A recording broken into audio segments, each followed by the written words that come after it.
Seja bem-vindo, Marcelo, ao portal da Blescom. É uma honra recebê-lo aqui para a gente falar um pouco sobre política. Seja muito bem-vindo à nossa casa e vamos conversar um pouco sobre os principais fatos envolvendo a direita e seu agrupamento político aqui no nosso estado. Boa noite, é um prazer falar com vocês do WSCom, um portal que é líder em audiência aqui no estado da Paraíba e que eu acompanho desde o seu início.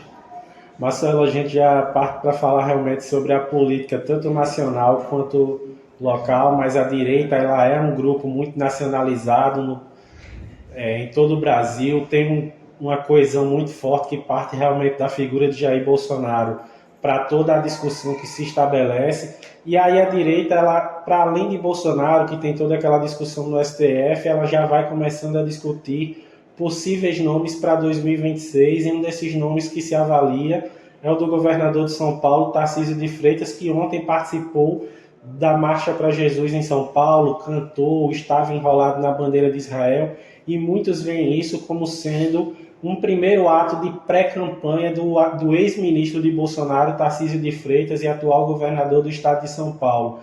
Você que foi colega de Tarcísio no Ministério, você que foi companheiro de Tarcísio no governo Bolsonaro, como você enxerga a possibilidade de Tarcísio para ser um nome para representar essa direita brasileira, caso Bolsonaro, que atualmente está inelegível, realmente não possa disputar as eleições no ano que vem? Eu trabalhei com Tarcísio de Freitas por quase 2 anos no governo do Bolsonaro. Tarcísio é um homem preparado para exercer qualquer cargo público. Isso o presidente Bolsonaro já viu desde antes dele ser conhecido pelo Brasil. O Ministério da Infraestrutura foi um sucesso absoluto e depois o presidente o orientou para ele ser candidato a governador de São Paulo, para a surpresa dele mesmo, que nasceu no estado do Rio de Janeiro, e ele ganhou as eleições em São Paulo e vem fazendo um governo extraordinário. Recentemente eu tive com o Tarcísio e o que ele falou para mim foi o que ele já falou para o Brasil, que o pleito dele hoje é ser reeleito governador do estado de São Paulo, e é nesse sentido que ele está trabalhando.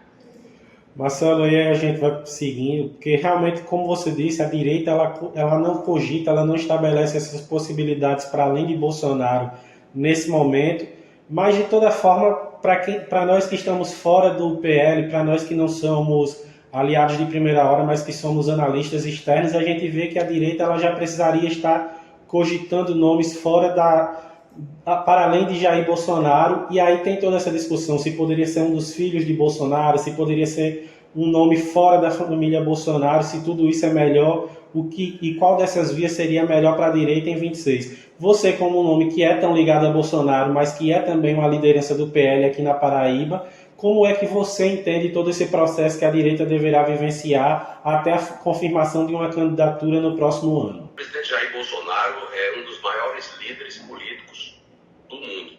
Ele fez ressurgir no Brasil esse movimento de direita, esse movimento de conservadores, que a partir de 2019 trouxe mudanças profundas para a estrutura social e econômica do nosso país. Lamentavelmente, ele vem sendo vítima de uma série de injustiças, mais pelos seus méritos do que por algum defeito que eventualmente tem.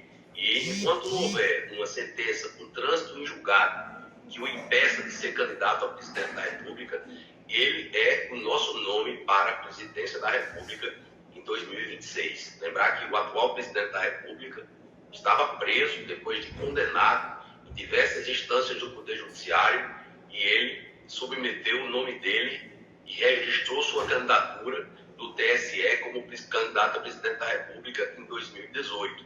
Não estou dizendo que vai acontecer isso com o presidente Jair Bolsonaro, até porque nós ainda acreditamos que o Poder Judiciário fará uma reflexão e devolverá os direitos políticos do presidente Jair Bolsonaro, porque não há nenhum elemento para se retirar o direito político do presidente Bolsonaro. Se estabelece 2 pesos e 2 medidas, né? A senhora ex-presidente da República, Dilma Rousseff, ela foi submetida a um processo de impeachment, e a Constituição Federal estabelece que quem é condenado dentro de um processo de impeachment tem como pena acessória 8 anos de inelegibilidade. E o próprio STF passou por cima disso e considerou Dilma elegível antes dos 8 anos ter se passado. Então, Naturalmente que nós achamos que o STF pode fazer uma reflexão e mudar de opinião a respeito dessas decisões, porquanto elas não são baseadas nem na lei, nem na jurisprudência, muito menos na doutrina. Pronto. E aí, Marcelo, a gente já vai seguindo realmente discutindo a questão política aqui na Paraíba, porque Bolsonaro, enquanto essa grande liderança da direita, esteve recentemente no Rio Grande do Norte, e com a presença de Bolsonaro ao lado dessas lideranças da direita aqui na Paraíba, já foi se confirmada, já se foi desenhada o que seria uma chapa prévia da direita aqui no estado, com você como pré-candidato ao governo do estado, nome que já vinha sido apresentado até por Bolsonaro em oportunidade anterior, mas a grande novidade é que será realmente uma chapa puro sangue, tendo o deputado federal Cabo Gilberto como pré-candidato ao Senado e posteriormente confirmado como candidato ao Senado Federal, ao lado do pastor Sérgio Queiroz, que disputou inclusive a prefeitura de João Pessoa no último ano com você. Qual a perspectiva dessa composição para a direita no próximo ano aqui na Paraíba? Muitos questionam se não seria um melhor caminho toda a oposição paraibana se compor num único grupo, visando que assim a direita bolsonarista conseguisse ter mais força para eleger nomes ao parlamento, ao passo que se conseguiria derrotar o projeto socialista que hoje governa a Paraíba há quase 16 anos. Então, assim, como é que a gente consegue enxergar e entender os planos da direita, essa direita mais bolsonarista aqui no nosso estado, com a confirmação dessa chapa que é de nomes puro sangue, que a gente pode assim estabelecer a partir do nome de serem 3 nomes extremamente vinculados a esse movimento bolsonarista no nosso estado? Bom, em primeiro lugar, em 2026, nosso primeiro objetivo é reeleger Jair Bolsonaro à presidência da República. Naturalmente que é uma eleição geral, que os palanques dos estados são importantes para o sucesso desse projeto nacional. Não só de ter candidaturas próprias, mas também de buscar alianças que possam solidificar mais ainda o projeto nacional. Nós estamos num ano pré-eleitoral, que é o ano de 2025. Ainda há muitas incertezas em relação ao cenário político da Paraíba. Nós não sabemos todas as peças que estão colocadas aí no tabuleiro de xadrez. Uma delas é o nosso nome, que já foi posto pelo presidente Jair Bolsonaro. O presidente é muito combativo, ele acha que time que não joga não ganha campeonato, e ele já me deu essa missão de ser candidato ao governo. E no primeiro momento ele anunciou o nome de Sérgio Queiroz. Sérgio Queiroz é filiado ao Partido Novo, né? Então aí já há um elemento de um partido aliado, sem prejuízo de Sérgio vir para o PL, isso pode acontecer também.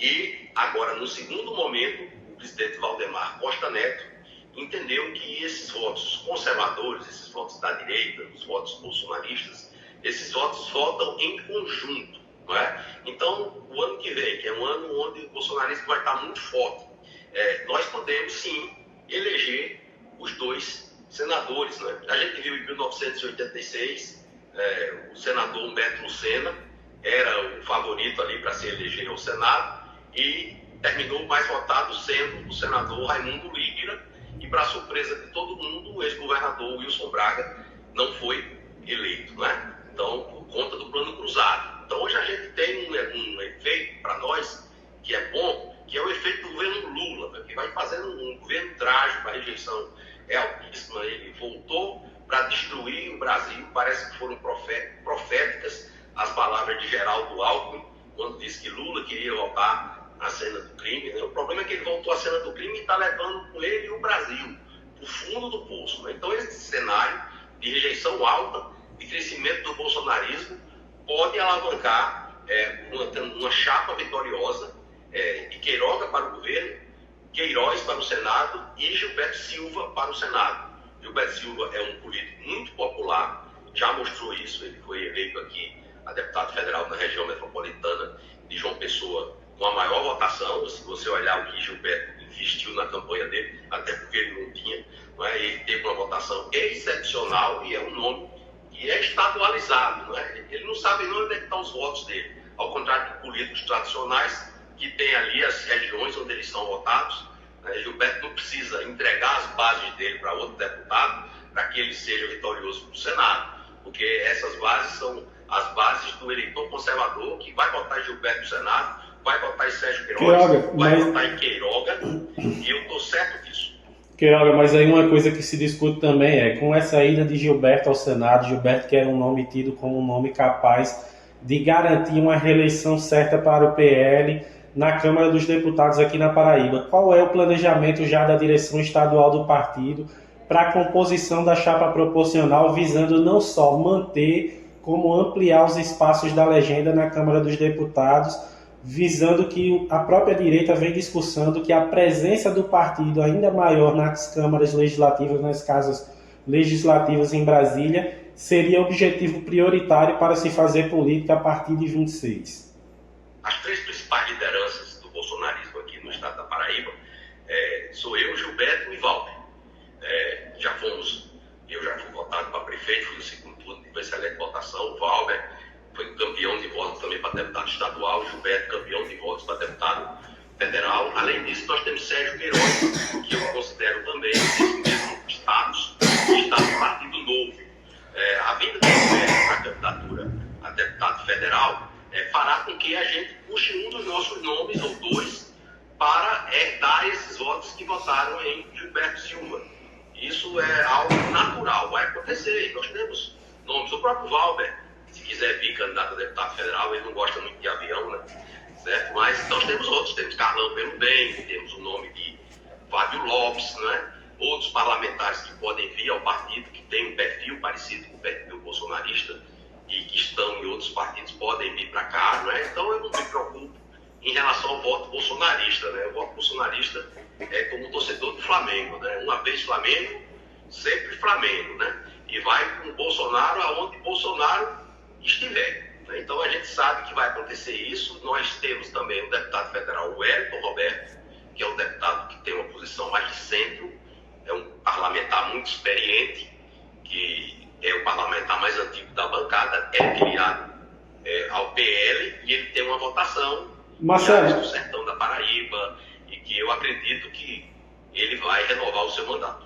Mas aí pronto, você fala em Wellington Roberto, que é realmente um nome tradicionalmente ligado ao PL, mas muitos cogitam que nessa dança das cadeiras dos políticos aqui da Paraíba, rumo a 26, o Wellington Roberto, um nome tão tradicionalmente ligado ao PL, estaria de saída da legenda. Isso também, você já chegou a conversar com o Wellington, já garantiu que ele permanece no partido, já chegou a conversar com ele sobre toda essa composição da proporcional para a Câmara dos Deputados no próximo ano? O Wellington é um político experiente, né? Aí é mais ele nos dar conselho do que ouvir conselho meu sobre política. Naturalmente que ele se identifica muito com o PL aqui no estado da Paraíba. Se ele naturalmente quiser buscar um outro partido, é um direito que assiste a ele, né? Mas da nossa parte, nem minha, nem do deputado Carlos Gilberto, nem do deputado Valber, nem ninguém do PL, nós temos esse desejo de que o Wellington Roberto saia da legenda, e isso é extensivo ao presidente Jair Bolsonaro. O Wellington foi líder do PL quando o presidente era o presidente da República, naturalmente que ele ajudou o governo. Não há esse sentimento em relação ao Wellington Roberto, não. Marcelo, gostaria de agradecer a sua disponibilidade de conversar com a gente aqui do portal WSCom. É sempre uma honra bater um papo com você. Seja sempre muito bem-vindo à nossa casa. E as nossas portas estão sempre abertas para a gente conversar sobre política aqui no nosso portal. Obrigado.